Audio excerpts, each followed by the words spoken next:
Alors avant de poursuivre, je vous rappelle à tous, ici à distance, que vous pouvez réagir et interagir sur les sujets discutés ce matin et ceux dont nous allons parler dans quelques instants, notamment sur Twitter, avec le hashtag e-santé 2023. Et donc on continue avec nos nouveaux invités. Merci à vous d'être avec nous ce matin. On va commencer par un petit focus sur l'évaluation des applications d'e-santé avec vous, professeur Denis. Bonjour et merci d'être avec nous ce matin. Vous êtes le président de l'INES, l'Institut national de la e-santé, et cofondateur de l'application référencée Mon Espace Santé Malo. L'actualité réglementaire autour de la télésurveillance a bougé fin décembre, on le disait tout à l'heure, avec son entrée, son remboursement dans le droit commun. L'évaluation des dispositifs médicaux numériques se précise. Quel est votre ressenti ? Merci pour cette invitation. Il s'est passé quelque chose d'extraordinaire l'année dernière pour l'écosystème de la e-santé. C'est la première fois que des sociétés savantes internationales ont édité des recommandations pour dire que la télésurveillance était un parcours de soins standard en cancérologie. C'est le premier signal de cette ampleur qui indique que les médecins, à terme, ont une obligation de moyens et donc prescrire cette télésurveillance car elle bénéficie aux patients en termes de qualité de vie, de survie, etc. Donc c'est une étape importante et ce qui est intéressant, c'est de voir que nos autorités ont réagi très rapidement avec la publication des décrets d'entrée dans le droit commun de cette télésurveillance. Donc là, on ne peut que se réjouir puisque, à terme, évidemment, les patients vont bénéficier de ces outils en cancérologie et dans d'autres indications. Donc ça, c'est déjà un premier sujet, c'est de montrer que oui, on n'est plus dans l'exotisme, on arrive maintenant dans des choses qui sont dans des recommandations internationales, au même titre que des traitements comme l'immunothérapie est entrée dans des recommandations pour être prescrite. Bon, ça, c'est déjà un premier élément. Le deuxième, c'est effectivement cette notion d'évaluation des outils en termes de niveau de preuve. Et là, il y a un vrai sujet. Dans ces recommandations internationales que l'on a éditées au mois de juillet dernier, on a indiqué les critères de choix des outils pour faciliter le travail auprès des médecins, parce qu'évidemment, on l'a vu, on n'est pas tous spécifiquement formés à la e-santé, donc comment choisir le bon outil pour le bon patient ? C'est un premier pas, cette recommandation, puisqu'elle indique le choix les critères de qualité, les critères en termes de niveau de preuve qui doivent être utilisés. Mais pour l'instant, on en est là. On n'a pas finalement encore une grille commune pour dire, voilà, tel patient, tel médecin, vous pouvez choisir cet outil selon ces critères. Et donc, c'est un travail que l'on a lancé avec l'Institut national de la e-santé, avec un board d'une 50aine d'experts, d'établir quelques règles qui permettent, au travers d'un score, rapidement pour quelqu'un qui n'est pas un expert, de voir où se situe la maturité sur le plan du niveau de preuve clinique de tel ou tel outil en télésurveillance ou autre. Alors on n'est pas dans le bien-être, on est dans les applications à visée clinique, en dur, cancérologie, cardiologie. Donc c'est un premier pas qui permet pour une start-up, et notamment les start-up de l'écosystème de Future for Care utilisent maintenant et ont accès à cet outil, ça leur permet d'établir elles-mêmes finalement leur plan stratégique de R&D. Et de penser ou de ne pas oublier tel ou tel critère qui peut être très important et en tout cas rendre plus crédible une solution. Par exemple, une chose toute bête, mais avez-vous une direction médicale dans votre start-up ? S'il n'y en a pas, c'est embêtant puisqu'on est quand même sur de la solution numérique à visée clinique. Donc en fait, on a cette grille que l'on a publiée et qui a permis notamment d'évaluer l'écosystème en termes de niveau de preuve et de maturité clinique en France sur un échantillon de près de 70 solutions. Qu'est-ce qu'on a observé ? Globalement, que le niveau de preuve était encore assez faible. On a 3/4 des solutions qui ont testé ce score qui n'ont pas d'études cliniques du tout, ou en tout cas pas de données qui permettent de dire elle est utile, efficace ou pas. Donc ça, c'est un sujet qui, à mon avis, va être le sujet de l'année 2023, c'est de démontrer que des outils numériques en santé ont un niveau de preuve important, et ce sera d'autant plus important que pour être référencé sur Mon Espace Santé, je pense que cette plaquette montrant le niveau de preuve de l'outil va être très important. On ne peut pas uniquement se fixer sur un niveau de technologie, mais un médecin a une obligation de moyens, il doit s'appuyer sur une preuve clinique pour informer son malade et lui dire je vous prescris telle application parce que elle a démontré son efficacité. Donc voilà le sujet, en tout cas pour l'Institut de la e-santé, sur l'évaluation cette année. Merci. C'était à vous, et non, c'est à vous, Jérôme. C'est vrai, bon, oui, pourtant on était bien, ça y est. Vous voulez que je recommence ? Vous aussi pensiez qu'il suivait ? Non. Merci Vassilina donc, pour cette introduction. Et donc, on sait que la partie des patients dans l'ADN de l'événement, il est essentiel. On a parlé de femmes de santé. Je crois que vous en êtes également membre. Et donc, avec vous, Anne, donc vous êtes la fondatrice de la plateforme Les Patients s'engagent et également la CEO de l'agence Patient Conseil. C'était important d'avoir le regard des acteurs publics, mais aussi d'avoir celle des patients, au même titre que les problèmes de santé. Et donc, on aimerait avoir, au même titre que le docteur Jacques Lucas, votre avis en fait, sur ces évolutions. Alors, on reprend un petit peu le terme de cette table ronde. On parle d'entrepôt de données de santé, d'évaluation des applications en santé, de souveraineté numérique, des sujets qui sont fondamentalement importants pour le secteur de l'e-santé. Mais le patient, qu'est-ce qu'il perçoit de toutes ces évolutions et de ces termes un peu barbares? Effectivement, merci pour cette invitation. Merci de me recevoir aujourd'hui à vos côtés. Effectivement, le numérique s'impose dans la santé ces jours-ci, ces dernières années, et pour une meilleure prévention et une médecine personnalisée. Mais quels sont les enjeux pour les patients? Je voudrais déjà vous citer, je suis moi-même patiente, atteinte d'une maladie chronique, désolée, et j'ai un téléphone, comme vous tous. Je n'ai quasiment pas d'application de santé dedans, à part mon compteur de pas, le logiciel de mon centre de lutte contre le cancer et Doctolib. Et donc, ça pose une question de l'implication des patients dans le développement de l'e-santé. Je voudrais vous alerter sur un phénomène que vous connaissez tous, c'est l'électronisme. 17% des patients de la population française est exclue des outils de santé en numérique et ne dispose soit pas d'accès, soit ne sait pas utiliser les outils numériques.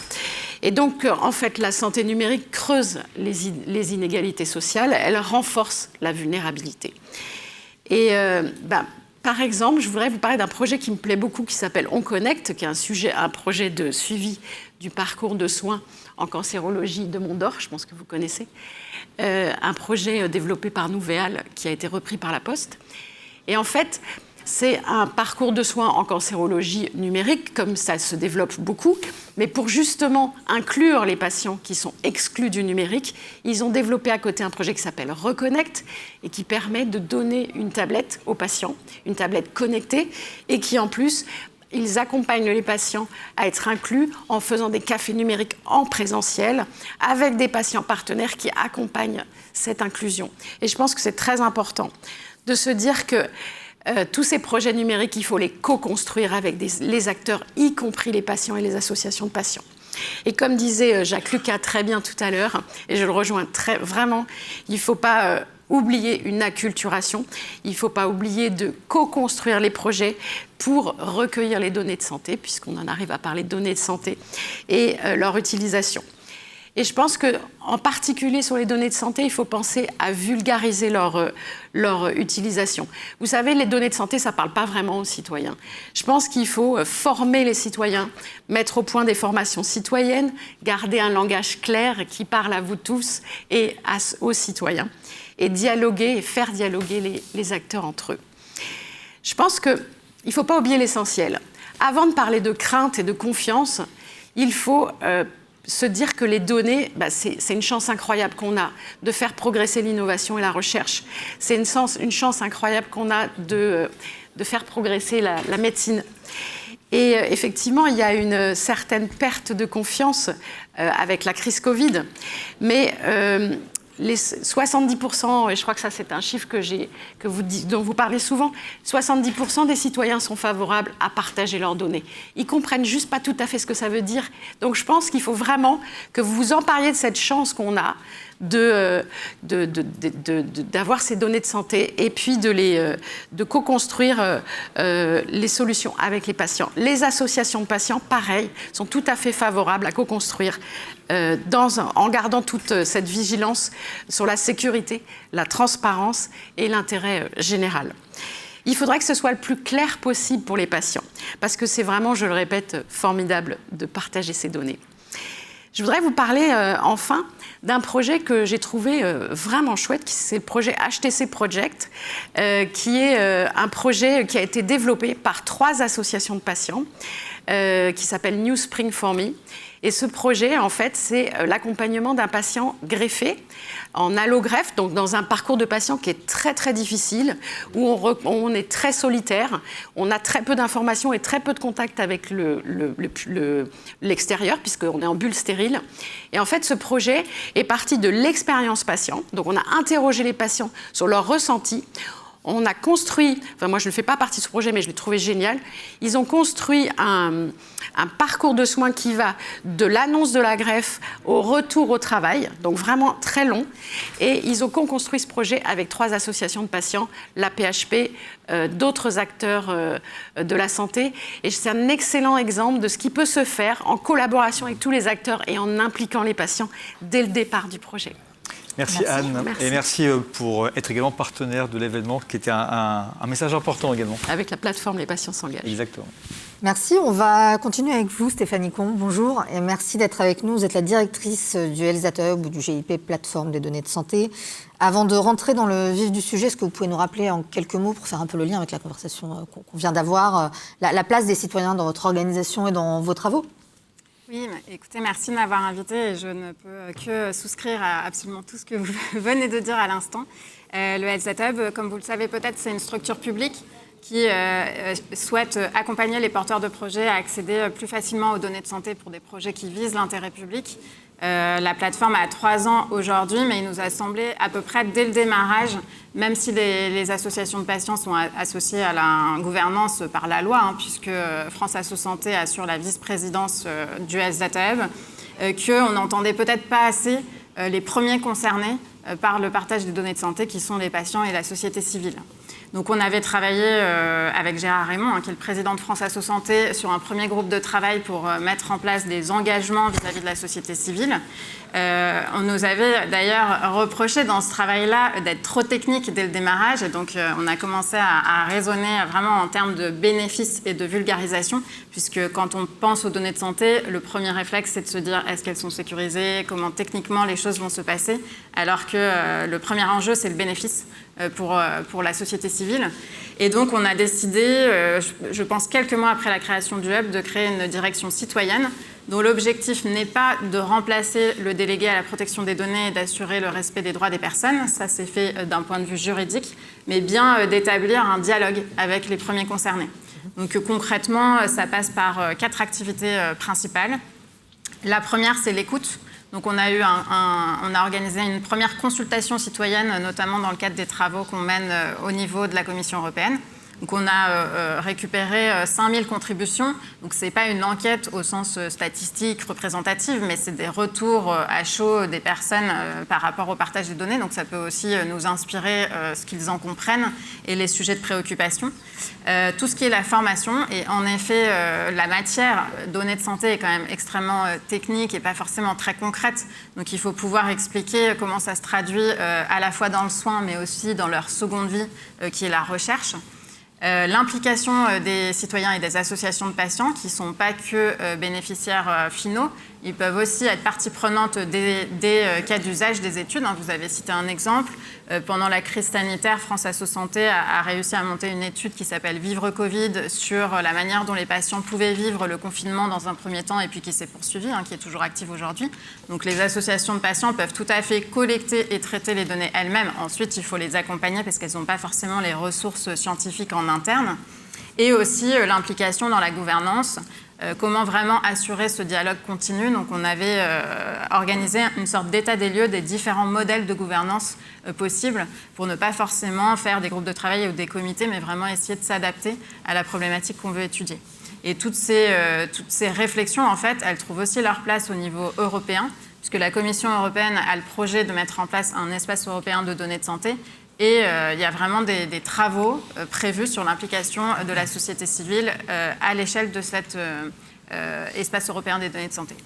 Merci. Alors, on va passer aux entrepôts de données de santé. On l'a bien teasé, donc là, on va bien en parler. Depuis l'été dernier, le Health Hub est chargé de la coordination de l'appel à projet relatif à la constitution d'entrepôts de données de santé hospitaliers. Est-ce que vous pouvez nous dire où en est cet appel à projet ? De la même manière, est-ce que vous pouvez nous faire un petit point sur la réflexion qui est menée autour de la future doctrine nationale des entrepôts de données de santé dont vous étiez chargé de l'animation ? Et peut-être un dernier petit point, j'ai 3 questions, sur la doctrine, enfin la doctrine, en tout cas, vous aviez appelé de vos voeux à un autre chantier autour de la constitution d'un entrepôt de données de santé de ville. Est-ce que ça avance ? Oui, tout à fait. Donc c'est vrai que nous, on se positionne dans l'écosystème comme un service à destination soit des acteurs qui collectent les données, soit de ceux qui l'utilisent, et parfois c'est les mêmes.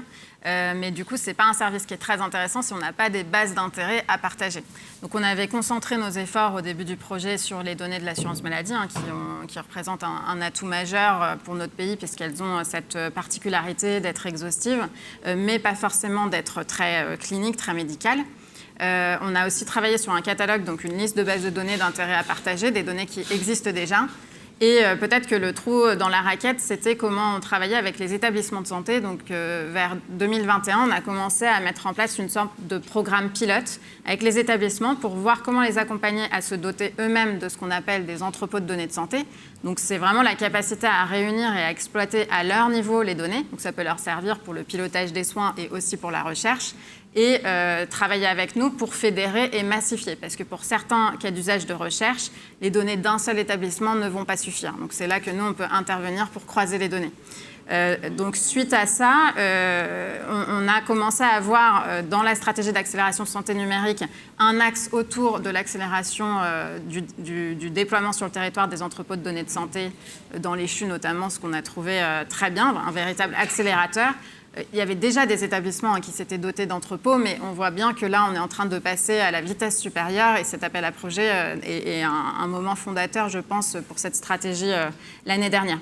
Donc, on est à l'heure actuelle, enfin, les porteurs de l'appel à projet, le ministère et plus généralement France 2030, encore en train d'instruire les lauréats de la première vague. Il y aura une autre vague qui est ouverte à l'heure actuelle. Et on n'attend pas de connaître les lauréats pour réfléchir à cette fameuse doctrine. Donc, qu'est-ce qu'on entend par là ? L'idée, c'est de décrire ce que c'est qu'un entrepôt de données type.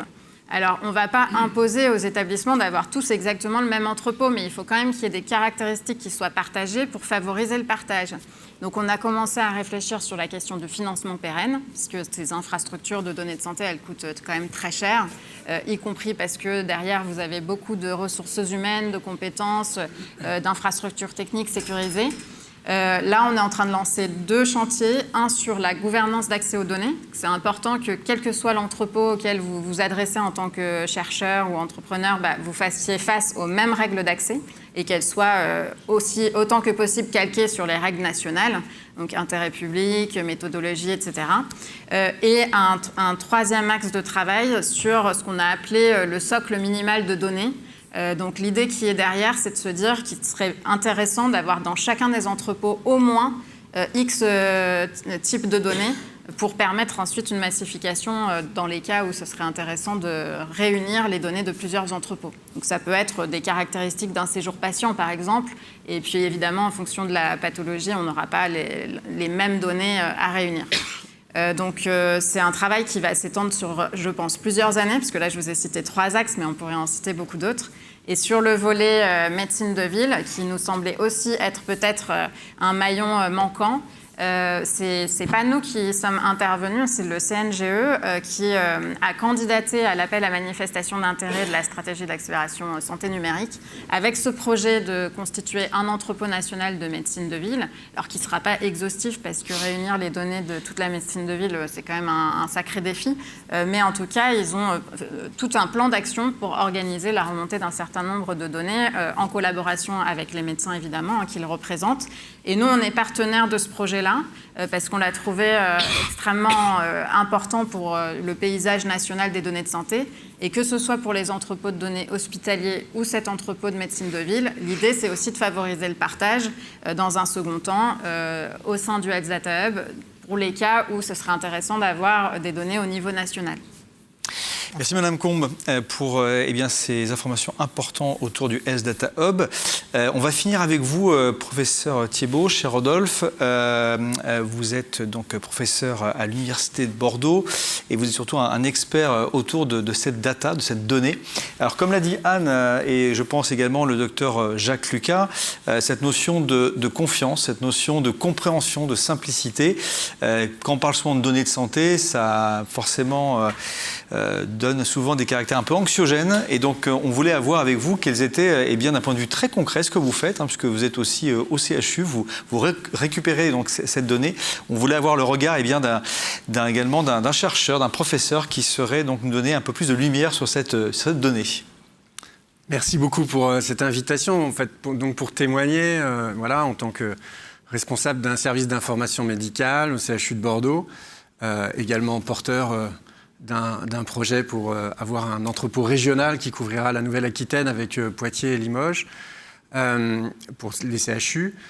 En fait, le travail ici au quotidien, c'est véritablement à l'interface justement pour co-construire, certes, je reviendrai sur les patients, mais avec nos premiers interlocuteurs qui sont en fait les personnels de santé, qui non seulement vont bien sûr fournir l'information, mais aussi seront potentiellement les premiers utilisateurs, que ce soit dans le soin par exemple, parce qu'on va mieux visualiser le parcours d'un patient, que ce soit aussi pour tout le cadre de la réutilisation secondaire de ces données, donc pour répondre éventuellement à des questions de recherche, mais aussi de recherche clinique. On parle par exemple des essais cliniques augmentés, mais aussi pour des préoccupations très importantes. Je pense ici par exemple à la pertinence des prescriptions. Je pense à un projet par exemple sur la pertinence des antibiotiques, la prescription des antibiotiques à RIPA, basé vraiment sur les informations qu'on va avoir dans l'entrepôt de données. En termes d'application, c'est aussi au-delà du soin quotidien.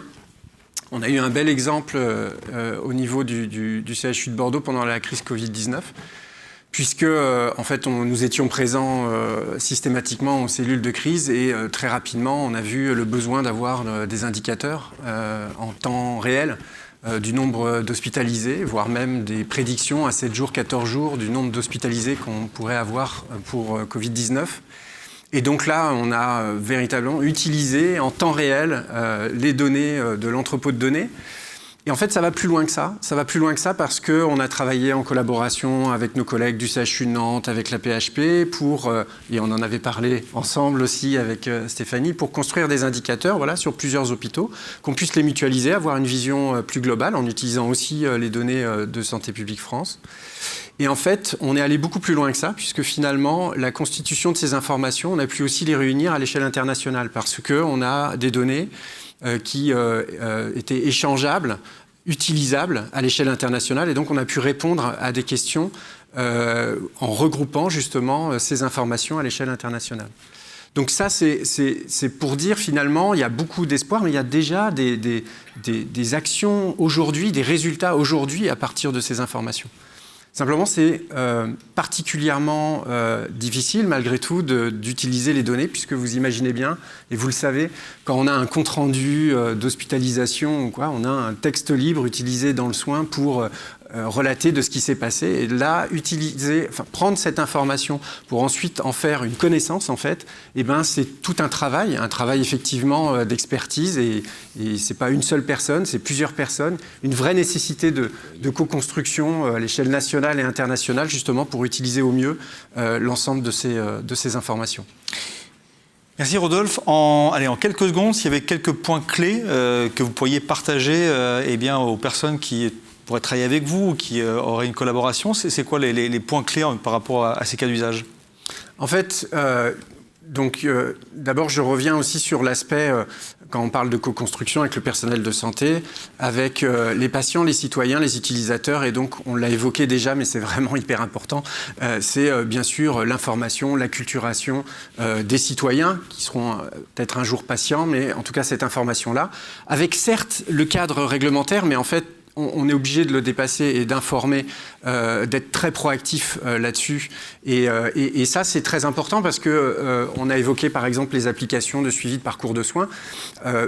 Très clairement, et on a des projets en collaboration sur ces aspects-là. On va enrichir les données d'un entrepôt avec ces données issues du parcours de soins auprès du patient, ce qui est extrêmement riche et important comme information. Mais bien sûr, ici, on doit avoir une articulation intelligente qui nécessite une collaboration et une bonne information du patient pour expliquer que, effectivement, c'est dans un cadre il y a une gouvernance, on a évoqué cette terminologie qui est extrêmement importante, une gouvernance de ces données, c'est pas n'importe qui va analyser ou répondre à n'importe quelle question à partir de ces données, et ça doit être fait dans un esprit vraiment de construction avec l'écosystème, quand bien même on fait partie de ces espèces bizarres PIPH, je crois qu'on est quand même un certain nombre à être très proactifs pour avoir une action au sein de l'écosystème et ensemble. Merci Rodolphe. Et puis également, je pense qu'on en reparlera l'année prochaine sur également les actions que vous menez en termes de formation autour de la télémédecine qui sont également des sujets. Merci à vous quatre. Et on accueille notre prochain plateau. Et notre prochain plateau également, on va continuer. Merci à tous les quatre. Et nous continuons avec Isabelle Laforgue, Emmanuel Mérieux, professeur Aguilanu et également Fanny Bouton qui nous rejoint un petit peu plus tôt. On va vous expliquer pourquoi.